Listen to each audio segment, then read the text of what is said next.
Como é possível mudar de vida sem recorrer ao suicídio? E se pudéssemos salvar vidas e o mundo melhorasse para todos nós? Juntos, nós podemos. Invista neste canal.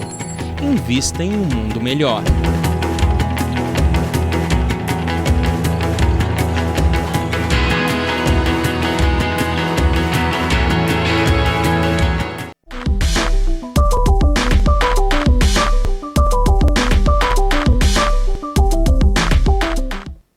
Novamente no ar, estamos aqui no nosso quarto e último bloco, um programa ao vivo, que vai toda sexta-feira à tarde, ao vivo.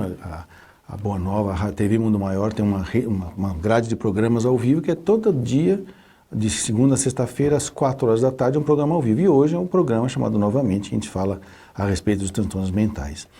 E isso, tudo que você vê aqui funcionando, nós temos 3 câmeras, tem uma moça me ajudando aqui, que é a Regina, tem um monte de cara lá tentando controlar o TriCaster para que as coisas não falhem, né? As câmeras são ajustadas, o cenário, né?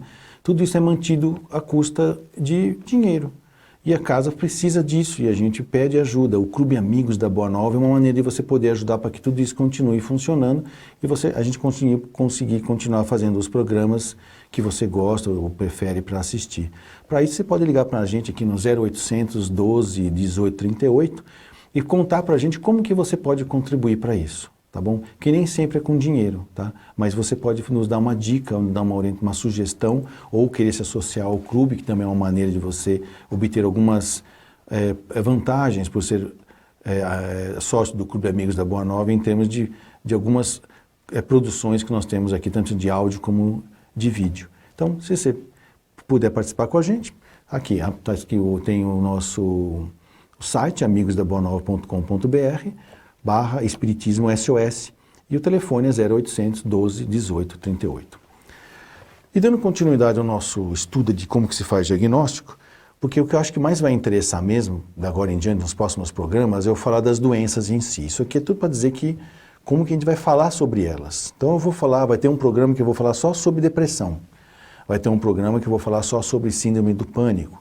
Vai ter um programa que eu vou falar só sobre as doenças demenciais, que está na moda agora, o Alzheimer. E uma que pegou na moda aí, que é a bipolaridade. Então nós vamos comentar sobre isso e aí nós vamos estar, como nós temos aqui nós não recebemos até agora nenhum tipo de pergunta, mas existe a possibilidade de fazer a pergunta através de e-mail, através do WhatsApp, através do Facebook, né, ou do nosso site, para tirar dúvidas sobre o que nós estamos falando ou alguma coisa, como alguma colocação sua pessoal. Só voltando aqui no último slide, o que é o apoio psicológico que a gente dividiu em 3 etapas, né? Psicoterapia todo mundo já ouviu falar, né, que é o terceiro item ali, que na realidade é aquela técnica que quem inventou isso foi Freud, através da observação de suas pacientes que tinham uma patologia chamada histeria, e que através da hipnose ele começou a perceber que surgiam dados que elas não sabiam, mas que mandavam na mente dela, e depois ele descobriu que isso poderia ser feito sem ser por hipnose, que então ele chamou isso de psicanálise. Depois veio um outro estudioso, neurologista também, que estudou com Freud, ou quis se aproximar da psicanálise, que foi Jung, que ampliou esses conhecimentos com a chamada psicologia analítica. E dessas 2 grandes frentes de trabalho surgiram várias outras maneiras de você fazer psicoterapia, que é um método de conhecimento profundo e que nos leva a mudanças profundas na maneira de a gente sentir, pensar e agir, ok? Há quem diga que alguns tipos de psicoterapia não têm essa função. Alguns até se atrevem a dizer que psicanálise não tem função psicoterapêutica, que ela é apenas um processo de autoconhecimento. Mas você tem a psicoterapia de fundamento psicanalítico, né? E assim vai. A psicoterapia, portanto, é algo mais profundo, sistemático, metódico e que visa transformar alguma coisa que na sua vida no momento não lhe faz bem e trazendo você para um bem-estar. Na psicopedagogia, que é o segundo item que nós temos lá, a psicopedagogia já é uma outra maneira, é uma maneira de você descobrir aonde existem dificuldades de aprendizado por causa de problemas psicológicos. E vice-versa, que problemas psicológicos podem estar alterando a minha capacidade de aprender. E além dessas 2 maneiras de pensar, que parece que a gente está pensando só em aluno de escola, a psicopedagogia também é uma maneira de eu ensinar a pessoa a viver de outra maneira, desfazendo ou tirando dela certos condicionamentos adquiridos na infância, na adolescência ou na juventude, ou mesmo como adulto maduro, de maneira que ele, mudando de comportamento, ele também muda a sua maneira de sentir, pensar e agir, trazendo de novo o seu bem-estar. Muitos confundem a psicopedagogia com a técnica cognitivo-comportamental, mas a pedagogia em si ela é totalmente behaviorista, ou seja, ela trabalha com o comportamento. Tem gente que não gosta do behaviorismo porque acha que ele é desumano. Não, não é. Ou seja, adestrar pessoas para fazer coisas que ela precisa aprender a fazer parece que é meio desumano. Não é. Se a pessoa realmente estiver com um comportamento que lhe faz mal e precisa parar de fazer aquilo e fazer aquilo que lhe faz bem, vai ter que usar técnicas de behaviorismo ou do comportamental, o cognitivo comportamental. Toda a nossa pedagogia é comportamental, ok? Então a psicopedagogia se aprofunda nisso. Só para você ter uma ideia como é importante o comportamento das pessoas, todo mundo já ouviu falar naquele programa de TV que é a Super Nanny, né? Então, a Super Nanny, aquela senhora, tanto a da Inglaterra como aquela que aqui é no Brasil, elas não são psicólogas, né? Elas não usam técnicas de psicoterapia para lidar com aquelas crianças problemáticas lá na família, ou coisa parecida, ou adolescentes problemáticos. Essas duas profissionais, as nannies, né, elas são pedagogas. E por quê? Porque o psicólogo, normalmente, ele não foi feito para mudar o comportamento do outro, ele foi feito para fazer o outro compreender em profundidade a sua essência e buscar as suas próprias mudanças.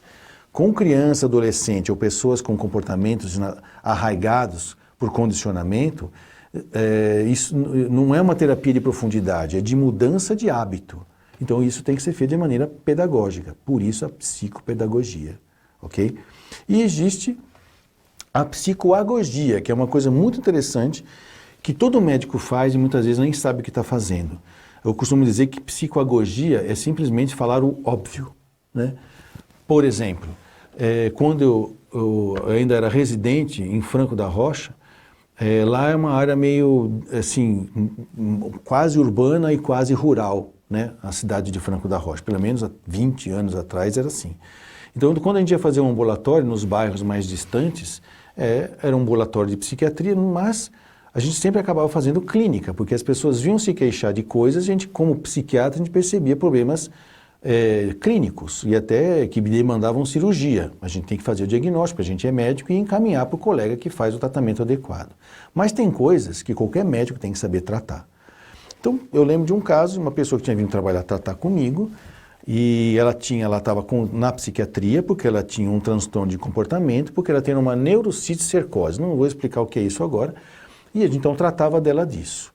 No entanto, a gente pedia exame de fezes dela, todos os exames clínicos, e ela estava sempre com verminose. Não tinha mais a tênia sólia, uma solitária, mas ela estava sempre com lombriga. E aí, numa vez que caiu comigo esse paciente, eu vi para ele como é que com ele. Olha, o senhor está melhor da neurocisticercose, o senhor já não tem crise convulsiva, o seu comportamento já não está mais alterado, mas eu noto aqui que a cada 6 meses o seu exame de protoparasitológico, né, que é o exame de fezes, dá positivo para lombriga. Eu falei, eu sei disso. Eu também não sei o que fazer, eu estou sempre pegando verme. Aí eu dei uma olhada por baixo da mesa, eu olhei assim, o senhor sempre anda descalço assim ou o seu chinelo está lá fora porque está cheio de barro, você não quis sujar aqui? Não, eu não tenho chinelo, não tenho sapato não. Eu falei, já falaram para o senhor que se o senhor continuar andando descalço, o senhor vai pegar outro tipo de verme? O amarelão, o senhor pode pegar uma outras doenças? Eu falei, não, nunca ninguém falou nada. Isso é psicoagogia. É falar o óbvio. Ninguém falou para ele que ele teria que ter higiene mínima, não andar descalço. Ah, mas como é que pega lombriga com o pé descalço? Você pisa onde tem ovos, vai mexer no seu pé e depois vai para a mão na boca e você vai receber os ovos. É assim, e é assim então que isso chama-se psicoagogia, falar o óbvio, né? Muitas vezes as pessoas vão no nosso consultório e falam assim, doutor, depois que eu falei com o senhor, esclareceu tudo. E aí eu penso assim, mas claro, eu falei o óbvio. Para mim é óbvio, para ela não é. Então isso chama-se psicoagogia, ok? Na semana que vem nós vamos falar sobre alguns detalhes específicos do que acontece, como dizer assim, no campo da psiquiatria em que os bastidores também têm questões espirituais e também fenomenologia espírita. Talvez seja isso que as pessoas gostam de ouvir, né? Que eu também me interessava muito sobre isso. Qual é a diferença, né, entre um esquizofrênico e uma pessoa que está obsidiada por um espírito, né? Como é que a gente faz para saber qual é a diferença? A mediunidade pode levar à loucura, né? Ou será que a mediunidade pode curar a loucura? A gente não sabe. Passe funciona para quem é doente mental, né? Então, quem tem problema espiritual, que está doente mentalmente por causa de um processo obsessivo, não tem que tomar remédio, não tem que fazer psicoterapia, não tem que se reinserir socialmente, ou só tem que fazer terapia, ou só tem que fazer assistência espiritual. Então, nós vamos começar a entender que, mesmo quando em qualquer ponto do seu sistema de vida, biológico, psicológico, social, espiritual e espírita, foi a causa original do seu transtorno mental, nós vamos ter que tratar todo do resto junto com a causa que foi a original, a que originou tudo isso. De maneira que a gente não pode supervalorizar nenhuma área em específico. Então não existe, como eu estava comentando, nenhum doente mental que é só doente mental do cérebro. Tá? Mesmo quem tem paralisia cerebral, que são os nossos 600 pacientes aqui da Casa André Luiz, eles também têm componentes emocionais que se expressam de maneira difícil, porque eles não têm um sistema nervoso que funciona direito, porém, quando você os chama para conversar lá no centro espírita, eles estão bem e falam das preocupações dele, dos medos, das angústias, das vontades de estudar, de olhar e pensar e agir. Quando eles saem do corpo do médium para volta para o seu corpo, estão de novo com um aparelho que não funciona. E muitos, pasmem, estão lá no seu corpinho, mas têm as suas neuroses, têm os seus medos, têm as suas angústias, têm pânico, têm ansiedade, têm raiva, têm medo. Todo mundo vive, mesmo não tendo um corpo, ou mesmo tendo um corpo que não funciona direito. Então, semana que vem, promete. Estaremos aqui com mais um programa novamente, em que nós vamos falar com mais pormenores aqui desta visão eclética, porém pragmática, que é a visão sistêmica, mas falando mais do espiritismo. Até lá.